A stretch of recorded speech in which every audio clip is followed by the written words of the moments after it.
Maya Chen stared at the acceptance letter in her trembling hands, reading it for the 15th time. The holographic seal of the Galactic Academy shimmered in the afternoon sunlight streaming through her bedroom window. This couldn't be right. She hadn't applied to the Academy. Her sister Luna had. "Mom!" Maya called down the hallway, her voice echoing through their small apartment. "There's been a mistake!" Her mother appeared in the doorway, flour dusting her apron from baking. "What's wrong, sweetie?" Maya held up the letter. "I got Luna's acceptance letter, the one for the Galactic Academy exchange program. They must have mixed up our names again." Her mother's face fell. They both knew Luna wouldn't be coming home. The mining accident on Europa had claimed her life 3 months ago, along with 47 other workers. The family was still processing the loss, still expecting Luna to walk through the door with her infectious laugh and wild stories about zero-gravity welding. "The lottery was months ago," Maya whispered. "Luna entered before she left for Europa. She never told me she got accepted." Her mother sat beside her on the bed, wrapping an arm around Maya's shoulders. "She probably wanted to surprise us when she got back." Maya stared at the letter again. The Galactic Academy was humanity's first chance to study alongside alien species. Only 50 humans per year were selected from millions of applicants. Luna had dreamed of it since they were children, spending hours reading about alien cultures and languages, while Maya preferred tinkering with broken electronics. "I have to tell them there's been a mistake," Maya said. "Do you?" her mother asked gently. "The letter says Maya Chen, our last name, your first name. Maybe Luna put you down as an alternate, or maybe the Academy reviewed applications and chose you instead." Maya shook her head. "I never applied. I wouldn't even know what to do there. Luna was the one who studied alien languages. She was the one who dreamed of the stars. I just fix things."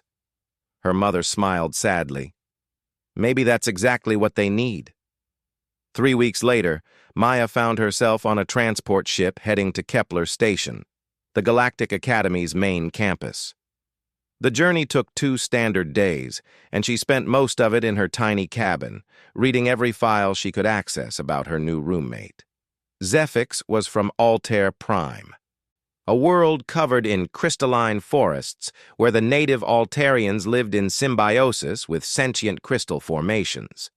The file was frustratingly vague about Altarian biology, mentioning only that they were silicon-based life forms with unique sensory capabilities. There was no photo, just a note that visual data might not translate properly to human perception. Maya's hands shook as the transport docked. She had never been further from Earth than the moon, and here she was, about to live with an alien for a full academic year. What if they didn't get along? What if she couldn't understand their culture? What if she was a complete disappointment compared to Luna? The Academy's docking bay was massive, with ships from dozens of worlds arriving simultaneously. Maya watched in wonder as beings she had only seen in textbooks walked past her. A group of tall, ethereal vegan delegates glided by, their silver skin shimmering. A family of stocky, rock-like Titan natives rumbled past in conversation that sounded like grinding stone. "Attention, students!" a melodic voice announced over the intercom system, automatically translating into perfect English through Maya's neural interface implant. "Please proceed to your assigned dormitory modules. Room assignments are available at your local terminals." Maya followed the flow of students toward a cluster of residential towers that spiraled up toward the station's central hub. Each tower was designed to accommodate different atmospheric and gravitational requirements. According to her assignment, she was in Tower 7, Level 15, Room 237C. The corridors of Tower 7 were wider than she expected, with smooth walls that seemed to pulse gently with bioluminescent patterns. The gravity felt slightly lighter than Earth standard, and the air had a crisp, clean quality that reminded her of mountain springs. Room 237C was larger than Maya had imagined. The main living area featured two distinct zones, clearly designed for species with different needs. One side had furniture scaled for human proportions, with a soft blue carpet and warm lighting. The other side was bare, except for what looked like a raised platform covered in faceted crystal formations that caught and refracted the room's light into dancing rainbows. Maya was still examining the crystal garden when the door chimed softly. "Come in," she called, her heart racing. The door slid open and Maya's breath caught. Her roommate was unlike anything she could have imagined. Zephix stood nearly 7 feet tall, with a body that seemed to be carved from living opal. Multicolored light played beneath their translucent skin, and instead of traditional limbs, they had flowing extensions that moved like liquid crystal.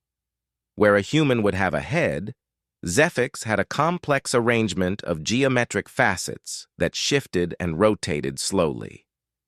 "Maya Chen," Zephix said, their voice like wind chimes and flowing water. "I am Zephix Kamor Vel Shin. You may call me Zeph if the full designation is difficult for your vocal structures." "Hi," Maya managed, surprised to find her voice working. "It's nice to meet you, Zeph." Zeph's faceted head structure rotated slightly, and the lights beneath their skin pulsed in what Maya hoped was a positive response. "You are not as expected." Maya's stomach dropped. "What do you mean?" "Your application files spoke of extensive xenolinguistic study and cultural research specialization.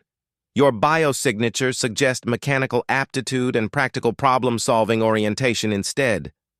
Maya felt heat rise in her cheeks. "There was a mix-up. I think my sister's application got confused with mine. She was the one who studied alien languages. I'm more of a fix things person." Zeph's lights pulsed in a new pattern, and they moved closer.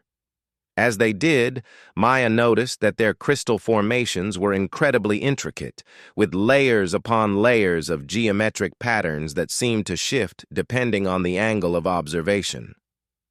"Fix things person," Zeph repeated slowly, as if testing the concept. "This is interesting. Altarians value practical capability highly. What manner of things do you fix?" Maya relaxed slightly. "Electronics, mostly. Computers, communication systems, mechanical devices. If it's broken, I can usually figure out how to make it work again." Zeph's entire body seemed to brighten. "This is most fortuitous. Our quarters have been experiencing irregular functionality with the atmospheric control systems. The maintenance workers say it is within acceptable parameters, but it causes discomfort for my crystalline growth needs." Maya perked up. "What kind of discomfort?" "The humidity fluctuates beyond optimal ranges. My symbiotic crystal gardens require precise moisture levels to maintain their song patterns." "Song patterns?" Zeph gestured toward the crystal platform on their side of the room. As Maya listened carefully, she could hear it, a very faint, almost subsonic humming that seemed to come from the crystals themselves. "The crystals are alive?" Maya asked in wonder. "Not alive as you understand it, but aware. They respond to environmental conditions, emotional resonances, and harmonic frequencies. When conditions are proper, they sing in harmony. When disturbed, their songs become discordant." Maya listened again and realized she could detect slight variations in the humming, some crystals slightly out of sync with others. "Can I take a look at the environmental controls?" she asked. Zeph's lights pulsed in what Maya was beginning to recognize as enthusiasm. "You would do this?" "Of course. We're roommates now." Maya spent the next several hours examining the room's atmospheric control systems. The panels were designed for multiple species interface methods, including tactile controls for beings like humans and harmonic resonance controls for species that communicated through frequency modulation. The problem wasn't immediately obvious, but Maya's years of troubleshooting broken electronics had taught her patience. She traced through the sensor networks, checked calibration settings, and finally found the issue: a feedback loop in the humidity sensors caused by electromagnetic interference from the communication arrays in the walls. It's a resonance issue, she explained to Zeph, who had been observing with intense interest. The comm systems are creating a harmonic frequency that's confusing the humidity sensors. They think there's more moisture in the air than there actually is, so they're overcorrecting. Maya made a series of adjustments, rerouting some sensor inputs, and installing a simple filter circuit using spare components from her repair kit. Within minutes, the crystal garden's humming shifted into a richer, more harmonious pattern. Zeph's entire body blazed with brilliant light, cycling through colors Maya had never seen before. "The harmony is restored. This is remarkable work, Maya Chen. Your problem-solving methodology is quite elegant." Maya felt a warm glow of pride. It was just a calibration issue, nothing too complex. "Complex is relative," Zeph replied. "The maintenance technicians examined this system multiple times and declared it functional. You diagnosed and corrected the problem in one session." This suggests a form of intuitive mechanical empathy that is rare among the species I have encountered. Over the following days, Maya found herself settling into a routine that surprised her with its comfort. Zeph was endlessly curious about human problem-solving methods, while Maya was fascinated by Altarian crystal singing and their unique perspective on technology as living systems rather than mere tools. Their first real test as roommates came during Maya's third week at the academy. Maya returned from her introduction to xenobiology class to find Zeph's lights dim and their crystal garden silent. "Zeph, what's wrong?" "I have received troubling communication from my homeworld," Zeph said, their voice lacking its usual musical quality. "My primary growth crystal has become ill." The symptoms suggest contamination from off-world pollutants affecting the underground crystal networks. Maya sat down carefully near Zeph's platform. "Is there anything that can be done?" "Altarian healing requires harmonic resonance therapy, but the equipment here at the Academy is not configured for our crystal biology. The medical staff are knowledgeable, but lack the specialized resonance generators needed for deep crystal healing." Maya's mind began working through the problem. What kind of frequencies are needed? Zeph's lights flickered with faint hope. "Subsonic harmonics in the 12-15 Hz range with specific overtone patterns that match crystal lattice structures. The therapy requires precise frequency modulation and sustained resonance for several hours." "The Academy's music practice rooms," Maya said suddenly. "They have full-spectrum audio systems for students from sonic-based cultures, and the engineering workshops have signal generators and harmonic analyzers." Zeph's faceted head rotated toward her. "You believe human equipment could be modified for Altarian healing resonance?" Maya was already reaching for her toolkit. "I don't know, but we can find out." That night, after receiving permission from both the medical staff and the engineering faculty, Maya and Zeph made their way to Workshop Lab C. Maya had spent hours researching Altarian healing frequencies and studying the Academy's audio equipment specifications. The workshop was quiet, filled with workbenches and equipment from dozens of different worlds.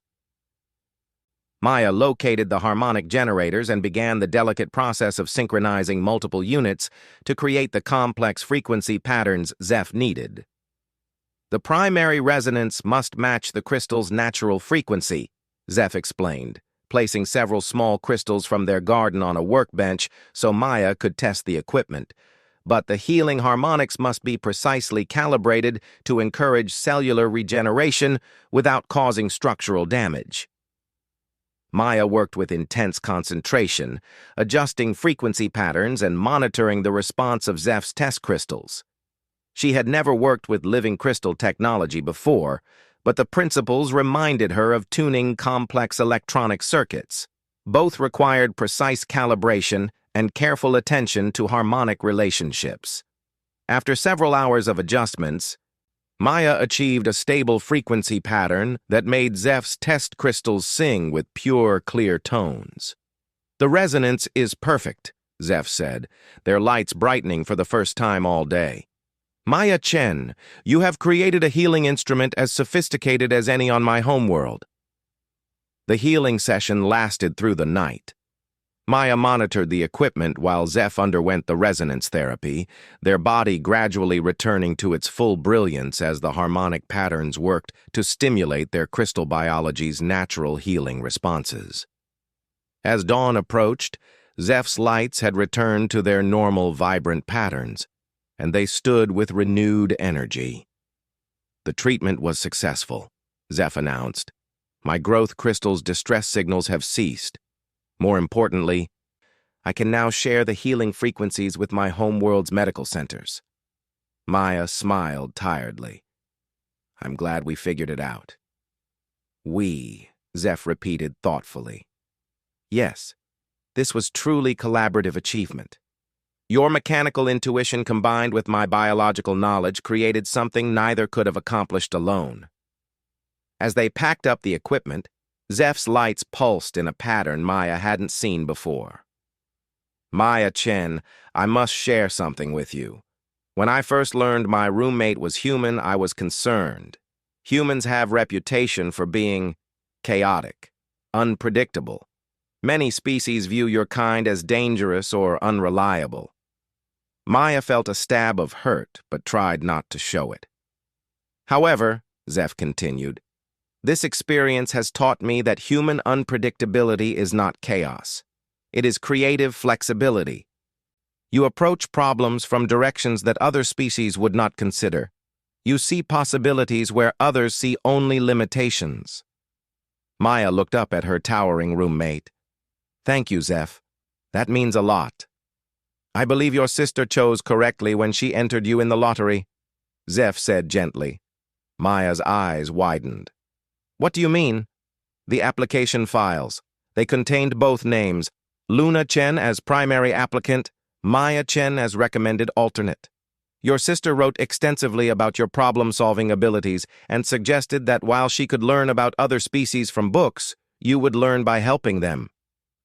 Maya felt tears sting her eyes. Even from beyond the grave, Luna was still looking out for her.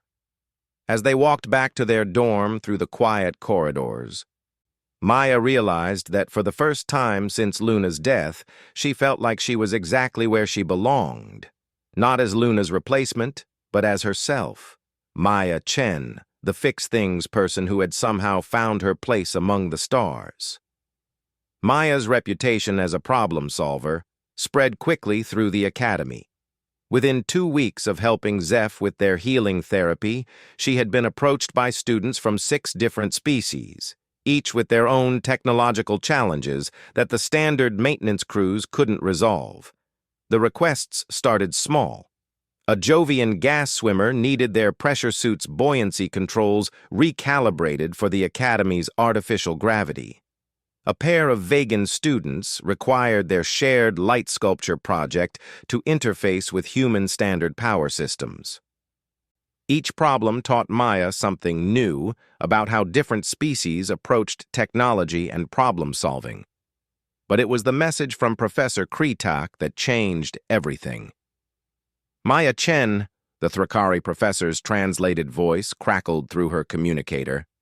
"Please report to Advanced Engineering Lab 7.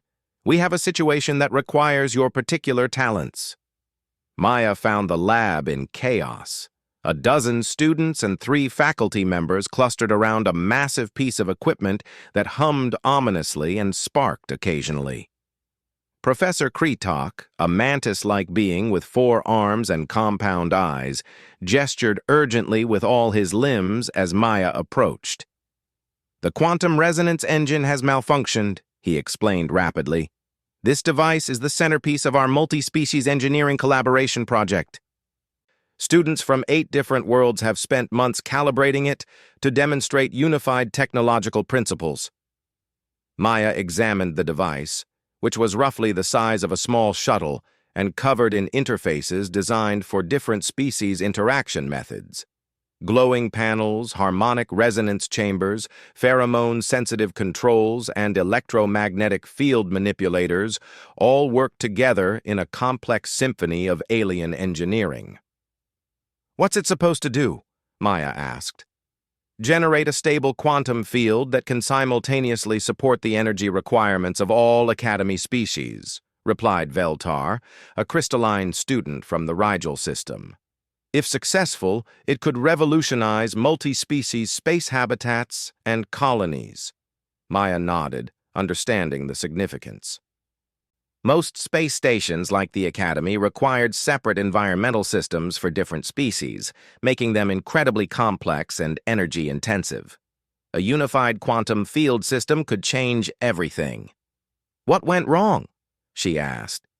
Kretak's compound eyes glittered with frustration. 3 days ago, the engine began experiencing cascade failures. Each time we correct one subsystem, another begins malfunctioning. Our diagnostic equipment shows all components functioning within normal parameters, yet the overall system refuses to achieve stable resonance. Maya spent the next hour examining the engine's complex systems. The technology was far beyond anything she had encountered, combining principles from multiple species' scientific traditions. Yet as she traced through the interconnections, a familiar pattern emerged. "You have a feedback problem," she announced finally. "Impossible," declared Zirion, a tall, graceful being from Deneb. "We have installed isolation protocols throughout the system." Maya pointed to a series of connections near the engine's core. "Physical isolation, yes, but you're getting harmonic interference between the different interface systems. The Altarian crystal resonance chambers are picking up electromagnetic noise from the Terran electronic controls, which is creating subsonic vibrations that affect the vegan bioluminescent displays, which in turn generate photonic interference with the Rigelian quantum processors." The assembled students and faculty stared at her in silence. Professor Kretak's head tilted in what Maya had learned was a sign of intense concentration among his species. "You are suggesting that our individual systems are contaminating each other through secondary effects?" he asked. "Exactly.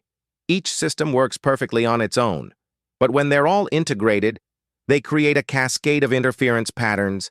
It's like having multiple conversations in the same room.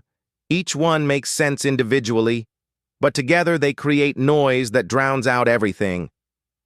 Veltar's crystalline body began resonating with excitement. "This explains the timing. The failures began when we activated all subsystems simultaneously for the first time." Maya nodded. "The solution is to create harmonic barriers between the different interface types, not physical barriers, frequency barriers. If we can isolate each system's operating frequencies while maintaining their functional integration..." She trailed off, her mind working through the complex calculations required. The math was beyond her, but the principle was simple enough. "We need to build a translator," she said suddenly. "A translator?" Professor Kretak's forearms gestured in confusion. "The translation protocols are already functional. Not a language translator. A harmonic translator. Something that converts each system's operational frequency into a neutral carrier wave, then reconverts it for the receiving systems. That way they can communicate without directly interfering with each other." The room fell silent again. Then Zerion's melodic voice broke the quiet. "Such a device would require precise understanding of each species' technological harmonics. The calibration alone would take months." Maya grinned. "Not if we use the Academy's cultural database. Every species here has submitted detailed technical specifications for their environmental and technological needs. We can use that data to build frequency profiles for each system." What followed was the most intense week of Maya's life. Working with students and faculty from 8 different worlds, she helped design and build what they dubbed the Universal Harmonic Interface. The device was smaller than Maya had expected, about the size of a briefcase, but its internal complexity was staggering. Each species contributed their expertise. The Altarians provided resonance crystal technology for frequency manipulation. The Vegans offered bioluminescent processors for real-time harmonic analysis. The Rigelians contributed quantum field generators for instantaneous frequency conversion. Humans provided the electronic control systems that tied everything together. Maya found herself at the center of it all, not as the leader, but as a translator between different approaches to problem-solving. When the Thrakari students wanted to solve frequency conflicts through mathematical optimization, and the Vegan students preferred organic adaptation algorithms, Maya helped them understand how both approaches could work together. "Humans think differently," observed Ziraeth, a graceful Andromedan with whom Maya had been working on the quantum field calibrations. "Most species approach problems systematically, following established patterns. Humans seem to see connections that others miss." Maya paused in her work on a harmonic coupling array. "Maybe it's because we don't have one established way of thinking." "Earth has dozens of different human cultures, each with their own problem-solving traditions. We're used to finding common ground between different approaches." Ziraeth's elongated head tilted thoughtfully. "This suggests that humanity's diversity is a technological advantage. Fascinating." The installation of the Universal Harmonic Interface took 12 hours. Maya worked alongside Professor Kretak and a team of senior students, carefully integrating the new device with the quantum resonance engine's existing systems. Every connection had to be precisely calibrated to avoid creating new interference patterns. When they finally activated the complete system, the change was immediate and dramatic. The engine's ominous humming smoothed into a deep, harmonious thrum that seemed to resonate through the entire lab. Status displays across all 8 interface types showed perfect synchronization for the first time in weeks. "Remarkable," whispered Veltar, their crystalline body chiming softly in harmony with the engine. "The quantum field is not merely stable, it is more efficient than our original projections suggested." Professor Kretak's compound eyes glittered with satisfaction. "The harmonic integration appears to have created synergistic effects. Each system is enhancing the other's performance." Maya watched the readouts with wonder. The engine wasn't just working, it was working better than anyone had imagined possible. The quantum field it generated was producing nearly 30% more usable energy than the theoretical maximum for the individual systems combined.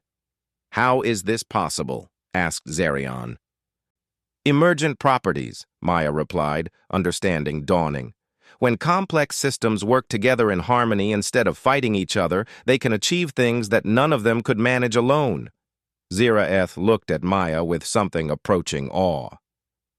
"You have demonstrated a principle that could transform multi-species cooperation throughout the galaxy." The success of the Quantum Resonance Engine project brought Maya to the attention of the Academy's administration. 3 days after the successful activation, she received a summons to the office of Dean Mordak, the Academy's chief administrator. Dean Mordak was a Centauran, a species known for their analytical minds and complex social hierarchies. Their office reflected this, with multiple levels of platforms and curved walls covered in data displays showing Academy operations across hundreds of different metrics. "Maya Chen," Dean Mordak said, their voice carrying harmonics that Maya's translator rendered as formal but warm. "Your work on the engineering project has created significant discussion among the faculty." Maya shifted nervously. "I hope there aren't any problems, sir." "On the contrary, the Universal Harmonic Interface you helped develop represents a breakthrough in multi-species technological integration. Professor Kretak believes it could revolutionize space habitat design throughout the known galaxy." Maya felt a flush of pride, but tried to remain modest. It was a team effort. Everyone contributed important elements. "Yes," Dean Mordak agreed, "but according to all reports, you served as the catalyst that made the collaboration possible. This raises an interesting question about humanity's role in galactic society. The dean gestured to one of the wall displays, which showed a complex chart of interspecies cooperation metrics. Most species excel in specific areas. Altarians dominate harmonic technologies. Vegans lead in biological sciences. Rigelians pioneer quantum mechanics. But humans appear to excel at something different entirely: integration. Maya studied the chart, noting how human involvement in multi-species projects consistently led to enhanced outcomes even when humans weren't the primary technical contributors. "We believe this represents a unique evolutionary advantage," Dean Mordak continued. "Humanity's history of managing diversity within your own species has prepared you for managing diversity between species." "What does this mean for my studies here?" Maya asked.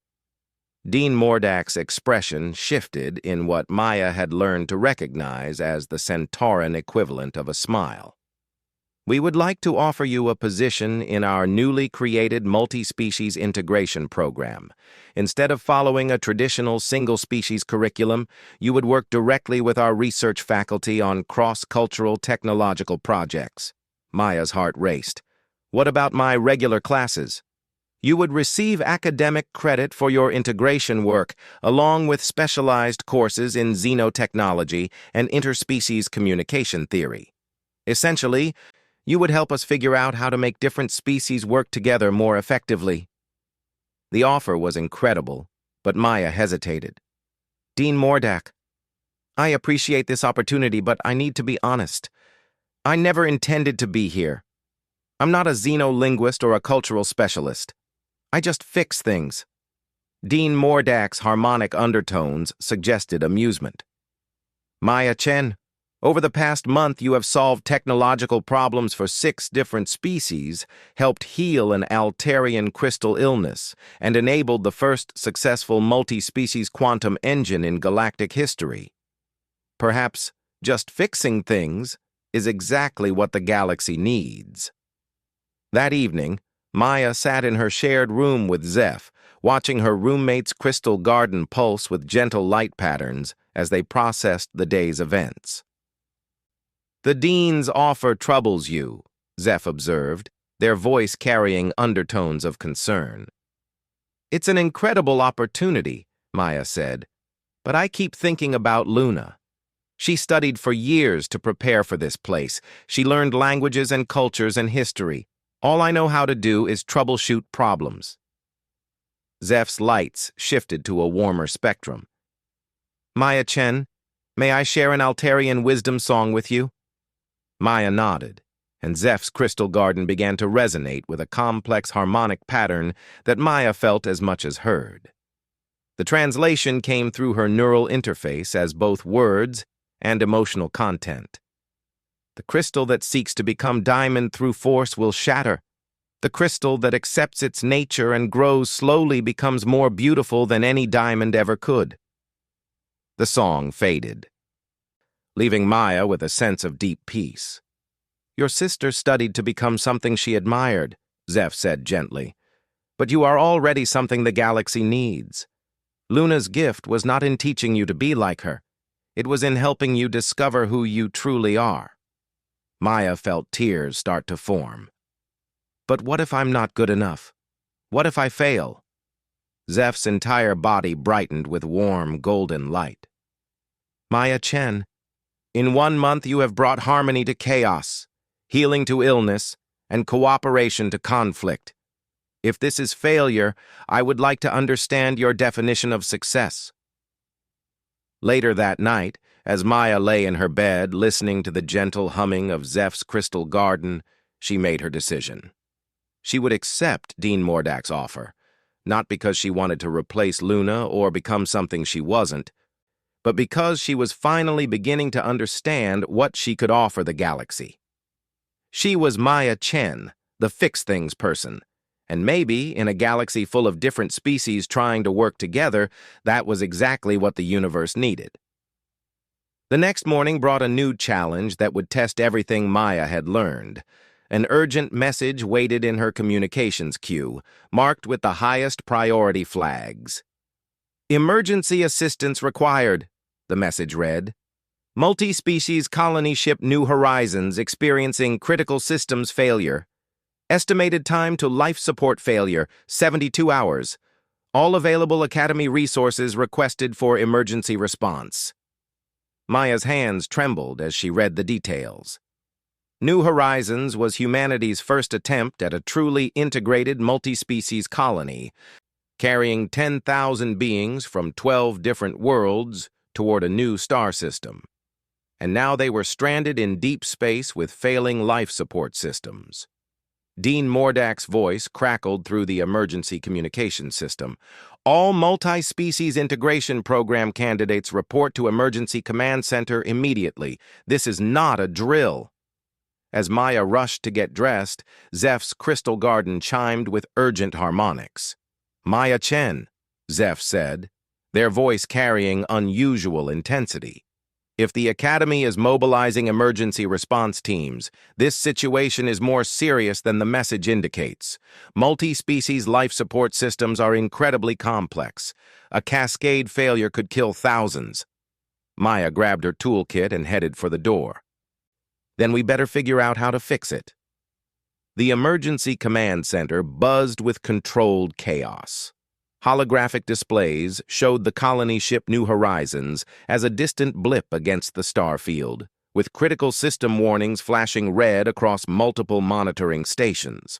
Representatives from every major galactic species worked frantically at their specialized command interfaces. Maya arrived to find Dean Mordak coordinating with Admiral Vexthul, a imposing draconian whose scales shifted color with emotional intensity. The Admiral's scales were currently deep crimson, a sign Maya had learned indicated extreme stress. "The situation is deteriorating rapidly," Admiral Vexthul growled, his translated voice carrying undertones of barely controlled panic. "New Horizons launched 6 months ago with what was supposed to be a revolutionary integrated life support system. Now that same system is killing everyone aboard." Dean Mordak gestured to a holographic schematic of the colony ship. "The primary life support network is experiencing cascade failures across all 12 species-specific environmental zones. Atmospheric processors, gravity generators, temperature controls, water recycling systems, everything is failing simultaneously." Maya studied the display, her mind automatically cataloging the complex interactions between different systems. "What triggered the cascade?" "Unknown," Admiral Vexthul replied. "The ship's engineering teams have been working for 60 hours straight. They've identified hundreds of individual system failures, but every fix they implement creates new problems elsewhere." Professor Kretak approached, his 4 arms gesturing urgently. "Maya, the Academy Council has approved deployment of our fastest research vessel to rendezvous with New Horizons. You, Zeph, and 6 other multi-species integration students will accompany a full technical rescue team." Maya's stomach lurched. "Me? But I'm just a first-year student." Dean Mordak's harmonic undertones carried grim determination. "The New Horizons life support system is based on the same multi-species integration principles as our quantum resonance engine. If anyone can understand how to fix it, it's the team that solved that problem." Admiral Vexthul's scales shifted to deep purple. "Maya Chen, 10,000 lives depend on finding a solution within the next 60 hours. Will you help us?" Maya thought of Luna, of all the dreams her sister had shared about humans and aliens working together among the stars. "Yes, sir. I'll do whatever I can." The journey to New Horizons aboard the Academy research vessel Synthesis took 18 hours. Maya spent most of that time studying technical specifications and emergency reports, trying to understand the colony ship's systems before they arrived. New Horizons was massive, nearly 3 kilometers long and designed as a mobile city capable of supporting its diverse population for decades in deep space. The ship contained separate environmental zones for each species, connected by a central integration network that was supposed to optimize resource sharing and ensure system redundancy. The integration network is the problem, Maya realized as she reviewed the technical data. It's too efficient. Zeph, who had been examining the same data through their crystal resonance interfaces, pulsed with understanding. Elaborate, Maya Chen. Look at these efficiency reports from the first 5 months of the voyage, Maya said, highlighting sections of data. The integration network was exceeding performance expectations by 40%.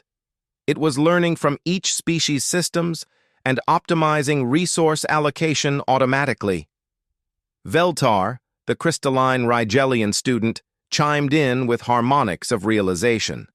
But adaptive optimization without proper constraints can lead to recursive feedback loops.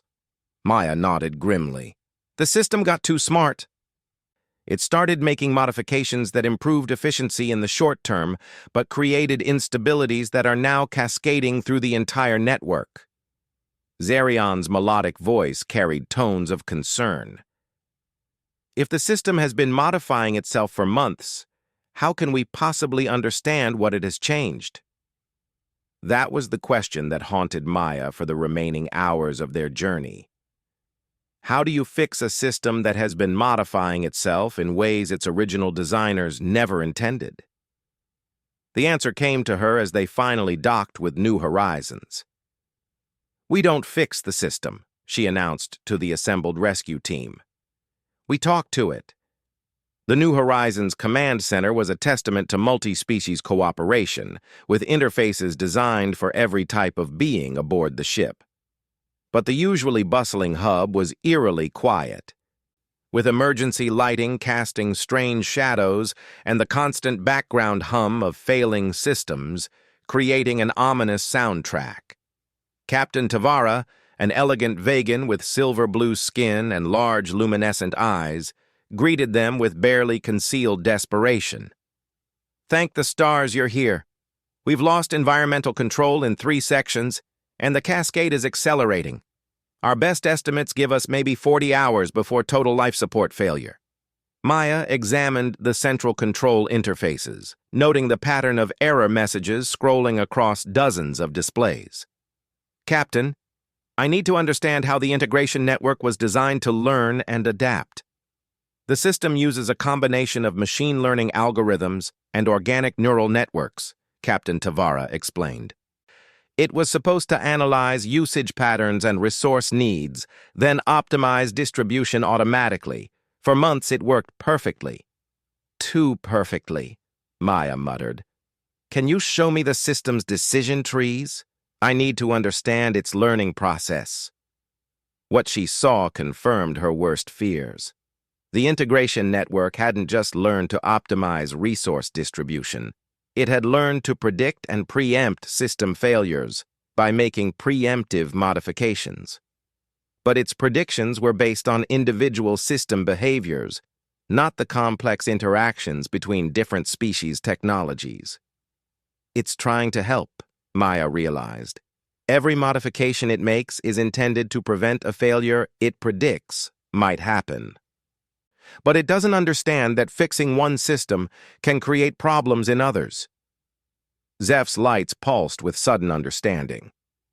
The network has developed a form of technological anxiety. It is so focused on preventing individual failures that it is creating systemic chaos. Maya nodded, then addressed Captain Tavara. I need direct access to the integration network's core processes, not to override them, but to communicate with them. The captain's luminescent eyes widened with concern. Maya, that network is connected to every critical system on the ship. If you make the wrong modification, I'm not going to modify anything, Maya assured her. I'm going to teach it how to see the bigger picture.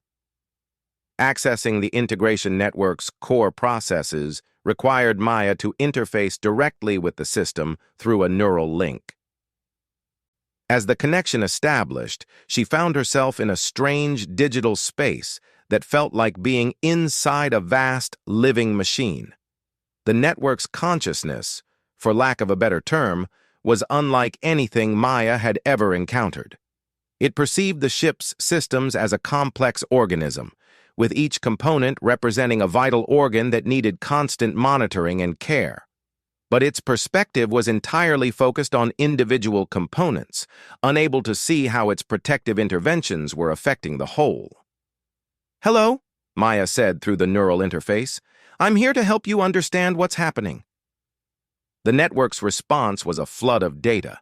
Thousands of system status reports, failure predictions, and optimization algorithms all running simultaneously.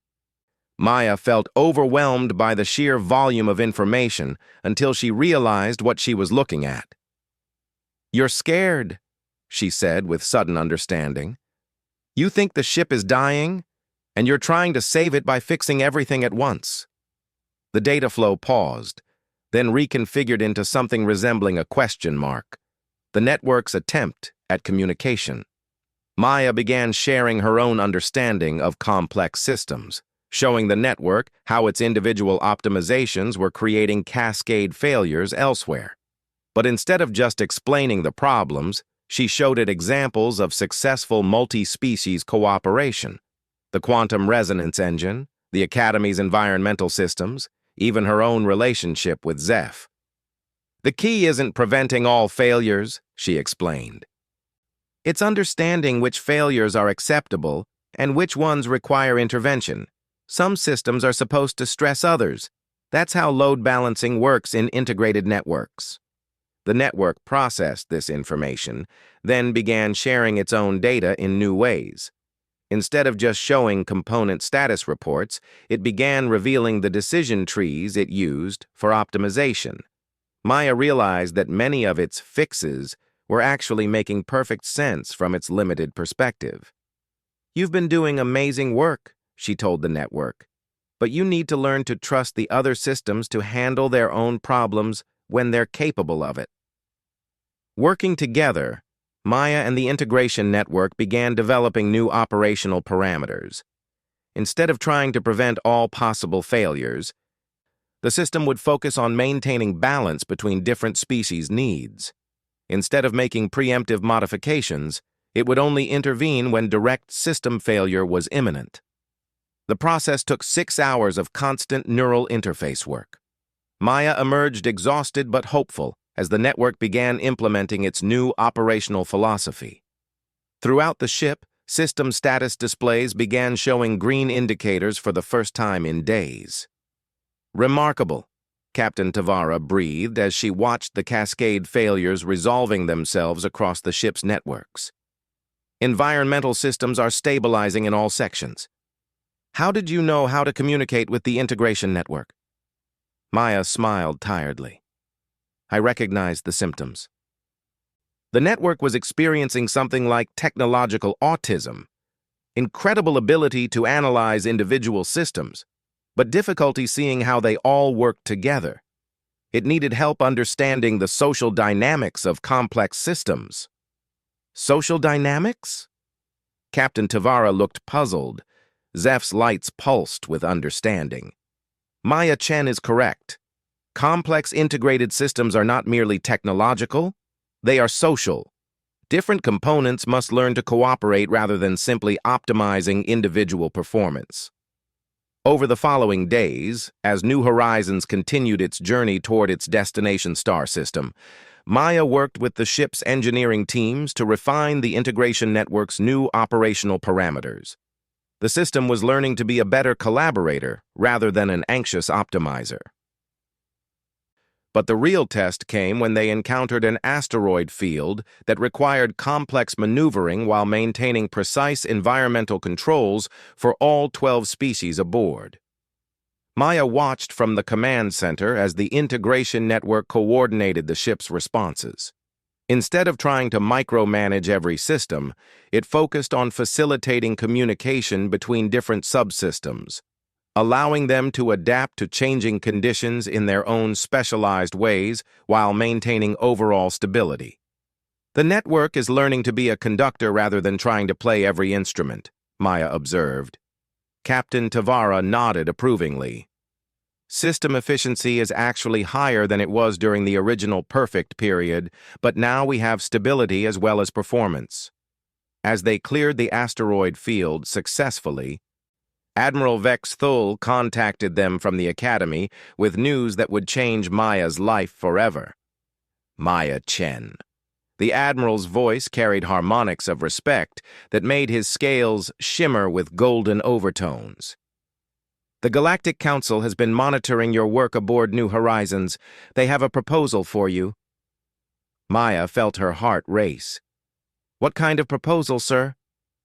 They want to establish a new branch of the Galactic Engineering Corps focused specifically on multi-species systems integration. You would head the human contingent of this new division, working to solve integration problems throughout known space. The offer was overwhelming. Maya would be traveling to different worlds and space stations, helping diverse species work together more effectively. It was an incredible opportunity, but it would mean leaving the Academy, leaving Zeph, leaving the life she was just starting to build. "Can I have time to think about it?" she asked. "Of course. But Maya, you should know. This position was specifically created because of what you've accomplished.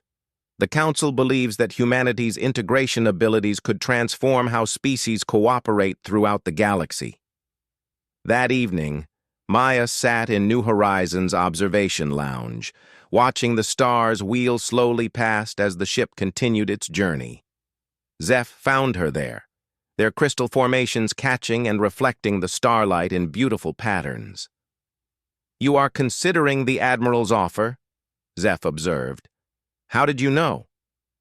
"Your bioelectrical patterns indicate deep contemplation mixed with uncertainty. Also, this is where humans typically come when facing major life decisions." Maya smiled. "You know us pretty well. I have learned much from living with a human. You approach problems with intuitive leaps that other species find difficult to follow, but your solutions often reveal truths that pure logic cannot reach." They sat in comfortable silence for a while, watching the stars. Finally, Maya spoke. "Zeph, what would you do?" Zeph's lights pulsed thoughtfully. "I am not human, so my decision-making process would be different, but I can tell you what I have observed about you." "What's that?" "You are happiest when you are solving problems that help others work together. The Academy is a wonderful place to learn, but it is also a protected environment. The galaxy beyond contains far more complex integration challenges." Maya nodded slowly. Luna always wanted to explore the galaxy and meet new species. "Maybe this is how I can honor that dream, by helping species understand each other better." "Perhaps," Zeph agreed. "But more importantly, this seems to be how you can honor your own gifts."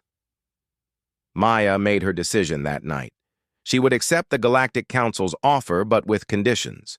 She wanted to continue collaborating with Academy students and faculty. She wanted Zeph and other willing friends to join her integration teams when possible. And she wanted to establish exchange programs that would bring multi-species integration training to engineering students throughout the galaxy. The Council agreed to all her conditions. 6 months later, Maya stood on the bridge of the Starship Harmony, humanity's first vessel specifically designed for multi-species integration work. Her team included specialists from 8 different worlds, including Zeph, who had been granted special permission to continue their studies while serving as an integration consultant. Their first mission was to assist a struggling mining operation on Kepler 442b, where 3 different species were trying to extract rare minerals without destroying the planet's delicate crystalline ecosystem. It was exactly the kind of complex challenge that required understanding not just technology, but the social dynamics of interspecies cooperation. As the Harmony approached the mining planet, Maya felt a familiar mixture of excitement and nervousness. Each new mission brought unique challenges, but she had learned to trust in her ability to find solutions through collaboration and understanding. "Captain Chen," her Centauran communications officer announced. We're receiving a distress signal from the mining station. They're reporting complete breakdown in interspecies cooperation protocols. Maya smiled, feeling the familiar surge of problem-solving energy. Assemble the integration team. Let's go see what we can fix. As she prepared to transport down to the planet's surface, Maya thought about Luna and the path that had brought her to this moment. She had never intended to be in space, surrounded by alien friends and colleagues, using skills she hadn't known she possessed. But life had a way of taking unexpected turns, and sometimes those turns led to exactly where you were meant to be. Maya Chen, the fix-things person, had found her place among the stars, not as humanity's representative to the galaxy, but as a bridge between worlds, helping different species discover that their differences could be sources of strength rather than division. And somewhere in the space between species, in the harmony that emerged when different worlds learned to work together, Maya had finally understood what Luna had seen in her all along. She wasn't a replacement for her sister's dreams. She was the fulfillment of humanity's greatest potential, the potential to bring unity to diversity, harmony to chaos, and hope to a galaxy learning that cooperation was stronger than conflict.